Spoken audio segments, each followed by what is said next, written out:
We've built detectors to hear spacetime scream, but almost nothing to hear it whisper. What if that whisper is a longitudinal wave hiding in plain sight inside ordinary electromagnetism? Maxwell's equations, as usually taught, only allow transverse radiation in vacuum.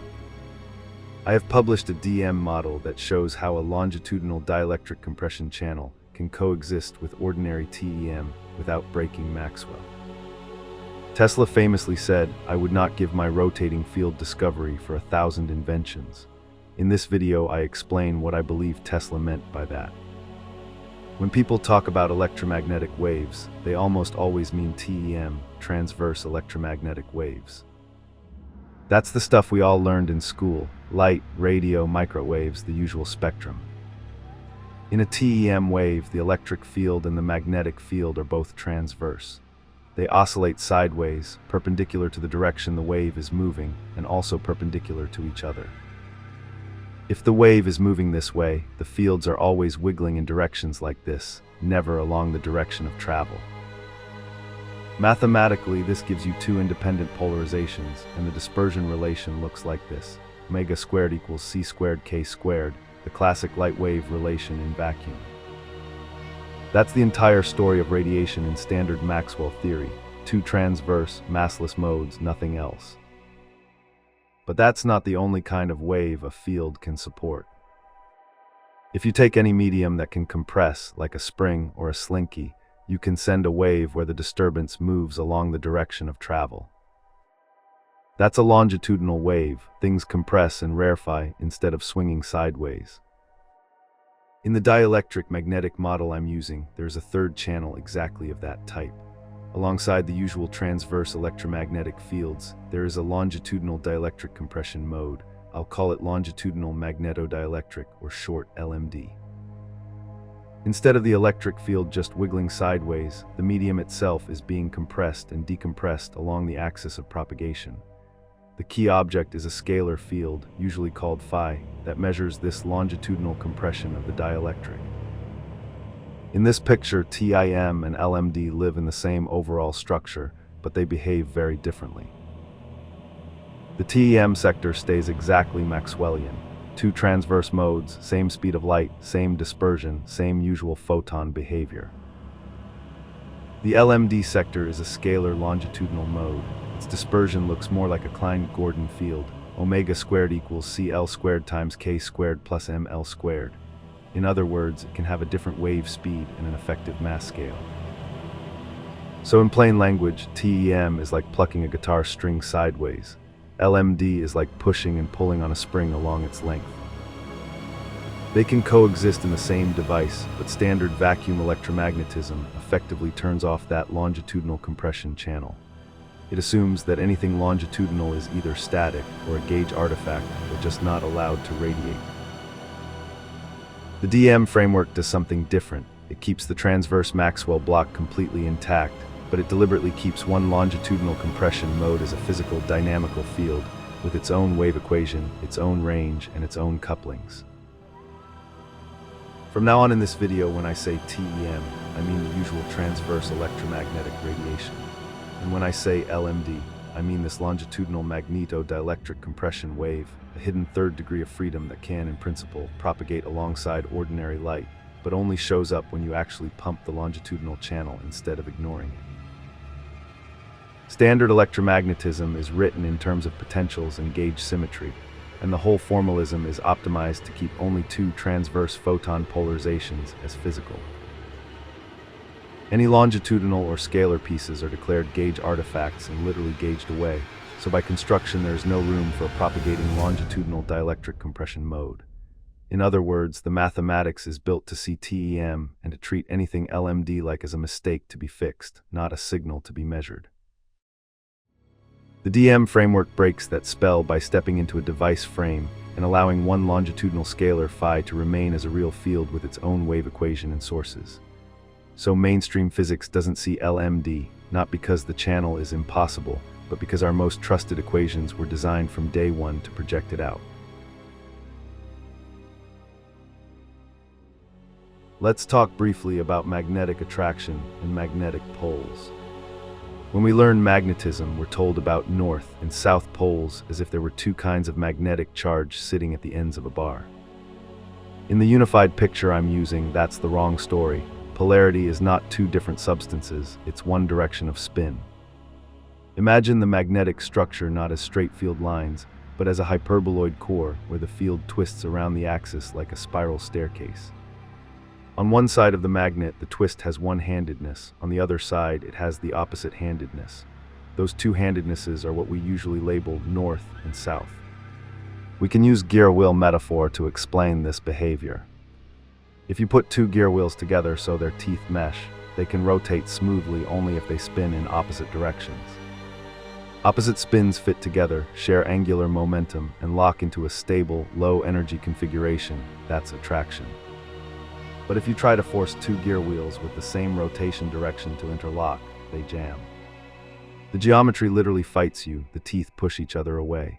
That's the mechanical analog of why, like magnetic poles, repel.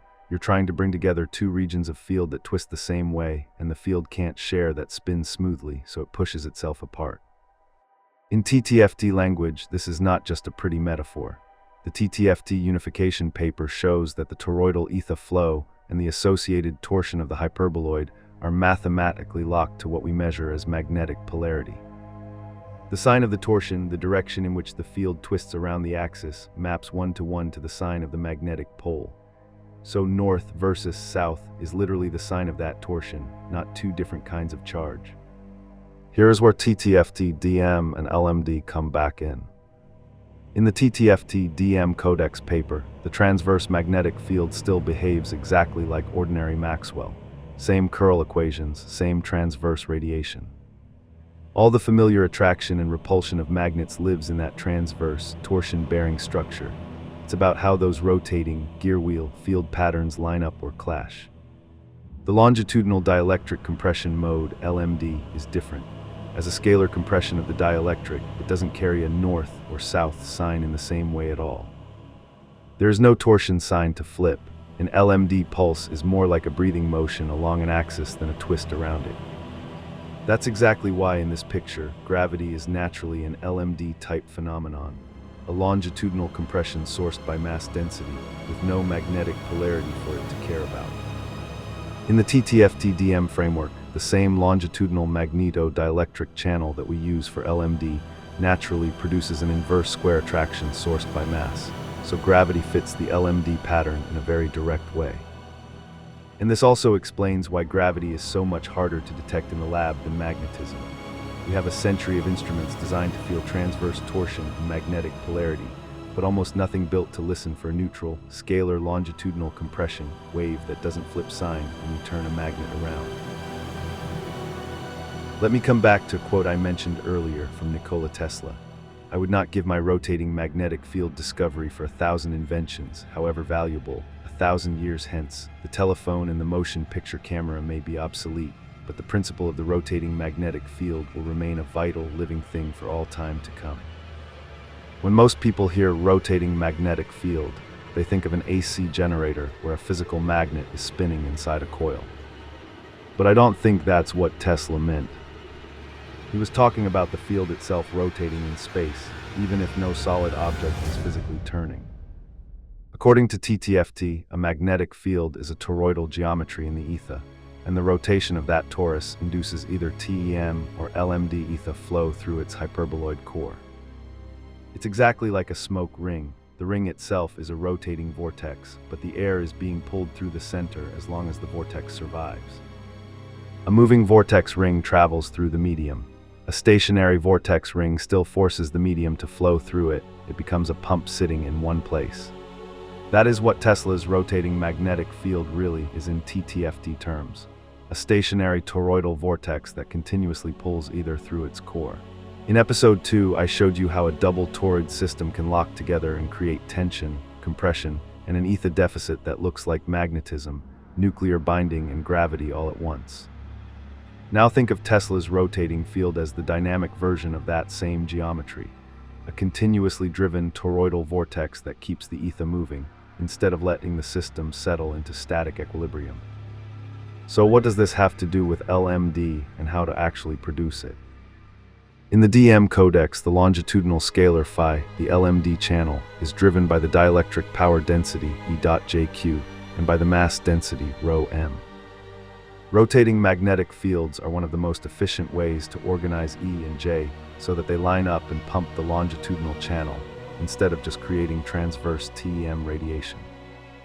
A toroid with non-zero torsion, whose hyperboloid core carries helically wound field lines like a spiral staircase, naturally produces TEM waves. The rigid toroidal curvature of the twisted flux tube forces transverse oscillations perpendicular to the direction of propagation, projecting energy into the two standard radiative modes of Maxwell theory. LMD, on the other hand, is produced by a toroid with no helical twist at all, zero rotational transform, as physicists would say. Instead of a spiral staircase, imagine a sliding pole. The magnetic field lines close smoothly in clean loops around the tube without any corkscrew advance. This irrotational zero torsion geometry opens a straight axial channel through the hyperboloid core, a clear path along which ether flows without any twisting or transverse motion. And it is precisely that clean, unobstructed axial flow that drives the longitudinal scalar field, pumping the LMD channel instead of radiating ordinary transverse electromagnetic waves. In the Campi Magnetis Irotantes Codex, I distinguish two wave types. TEM waves, transverse oscillations that work against the natural toroidal geometry and couple strongly into matter, the hot electricity we use today. LMD, longitudinal magneto-dielectric waves, where ether flows along the toroidal axis with minimal dissipation, cold electricity, capable of single-wire transmission. From an engineering point of view, producing LMD means three things. Create a toroidal magnetic structure with vanishing helical twist, zero rotational transform, by driving appropriately phased coils so that the field lines close in clean loops around the torus without corkscrewing along the axis, producing a steady, rotating topology that opens a straight axial channel for LMD rather than a transverse radiating TEM mode. Place a conductor in the ether flow throat. Just like the Tesla coil secondary with a central conductor, you position conductor where the ether flow through the hyperboloid is strongest, so it can harvest longitudinal waves instead of only transverse induction. Drive it in the right regime, high EJQ, low transverse leakage. You want strong, coherent alignment of field and current, high dielectric power density, while avoiding geometries that encourage TEM radiation to run away. That's where the DM model is useful. It tells you that the scalar channel opens when EJQ is large and structured, not random. You can think of a battery as the chemical way to make ether flow. It holds a pressure difference that drives charge, or in this language, ether, through a circuit. A rotating magnetic field is the geometric way to do the same thing. It creates a self-sustaining vortex in the ether, and if you place conductors in the right locations around that vortex, it will drive energy into them directly as LMD or as TEM, depending on how the toroidal field is configured. So when Tesla said he wouldn't trade his rotating magnetic field discovery for 1,000 inventions, in the TTFT DM picture that statement is literal. The rotating magnetic field is the primitive for organizing ether flow, pumping the LMD channel, and turning the double toroid logic from episode 2 into an actual device that can draw power straight from the background field. In episode 2 I said, two toroids locked together is not just an interesting way to think about matter, it is the key to understanding everything in this universe, everything. If you fully grasp what is happening in that double toroid system, you have in your hands the blueprint for controlling gravity, for manifesting energy, and in principle, for manifesting matter itself using nothing but fields. That was literal, not a metaphor. And that is why Tesla's discovery of the rotating magnetic field is, in my view, his most significant discovery. It is the practical gateway into that geometry. Understanding this, we can in principle remove the need for crude oil, conventional batteries, and large centralized power grids, replacing them with true green, locally independent power that anyone can use.